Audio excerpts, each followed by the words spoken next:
Selamat siang, kembali lagi bersama saya Luriana Manalu dari kelas HK21F dengan NIM 2021000977.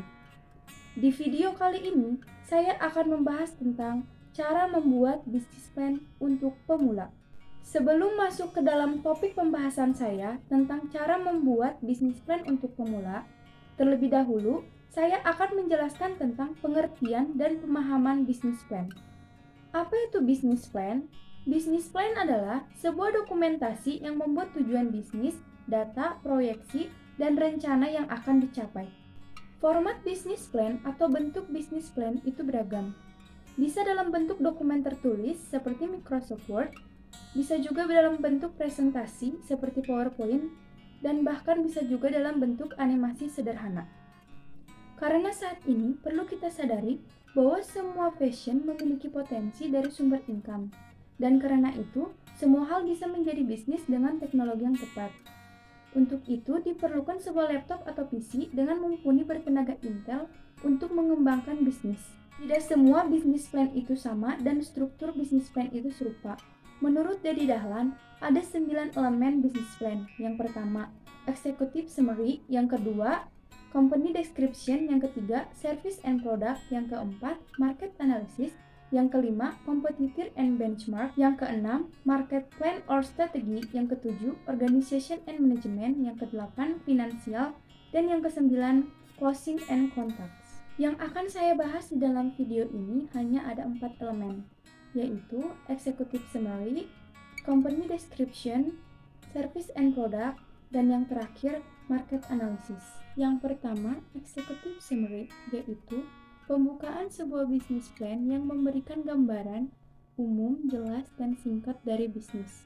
Untuk memulai executive summary bisa menggunakan konsep yang pertama, elevator pitch, yang kedua, mission statement, dan yang ketiga, business value. Yang pertama, elevator pitch. 1 atau 2 paragraf yang tidak perlu dibaca lebih dari 60 detik. Dalam paragraf singkat tersebut harus bisa menjelaskan apa perusahaan atau bisnis yang akan dibuat, apa produk dan jasanya, manfaatnya untuk orang, dan keunikan apa yang dimiliki dalam bisnisnya. Yang kedua, mission statement. Isinya adalah visi dan misi perusahaan. Lalu yang ketiga, business value atau value perusahaan, panduan sikap dan etika perusahaan terhadap konsumen, masyarakat, dan internal perusahaan. Elemen yang kedua yaitu company description, bertujuan untuk memberikan gambaran dan informasi lengkap tentang bisnis dan perusahaan dengan cara pertama, mission and values, menjelaskan kembali misi bisnis atau perusahaan. Dalam business values, nilai-nilai yang dijunjung dalam praktek sebagai panduan etika terhadap shareholder, stakeholder, ataupun konsumen harus sesuai apa yang ada. Yang kedua, location, yaitu tempat bisnis atau strategi lokasi. Yang ketiga, legal struktur. Jika sudah memiliki perusahaan, bisa dalam bentuk CV atau PT. Jika belum memiliki perusahaan, yang ditulis adalah rencana dalam legalitas perusahaan. Yang keempat, achievement, yaitu prestasi atau reputasi yang sudah diraih. Contohnya, memenangkan kompetisi dalam bisnis tertentu. Elemen yang ketiga yaitu service and product, menjelaskan tentang produk dan jasa sebagai solusi yang ditawarkan di pasar. Sebelum jadi produk atau jasa, tidak akan bisa dijual dan tidak akan ada bisnis. Maka dari itu diperlukan 3 poin ini. Yang pertama, problem to be solved atau masalah yang akan diselesaikan. Dengan mengamati masalah di lingkungan masyarakat, bisa menjadi ide produk. Yang kedua, solution, yaitu solusi yang akan diberikan dalam masalah yang akan dipecahkan. Kemudian yang ketiga, value proposition, nilai unik produk, eksklusif yang hanya dimiliki oleh produk dan jasa dalam perusahaan masing-masing.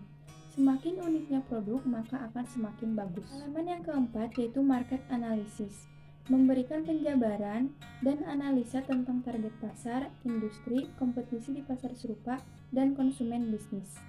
Market analysis berfungsi sebagai dasar strategi, mengurangi resiko, dan pemilihan produk yang lebih tepat.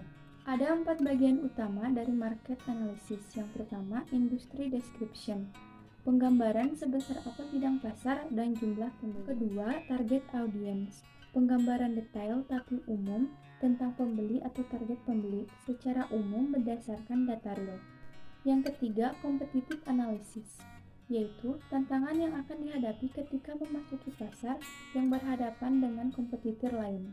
Yang terakhir atau yang keempat, projection, yaitu proyeksi atau penggambaran secara umum tentang dana yang akan dikeluarkan pasar atau industri per individu pada produk atau jasa yang serupa. Sekian video pembahasan dari saya tentang cara membuat bisnis plan untuk pemula.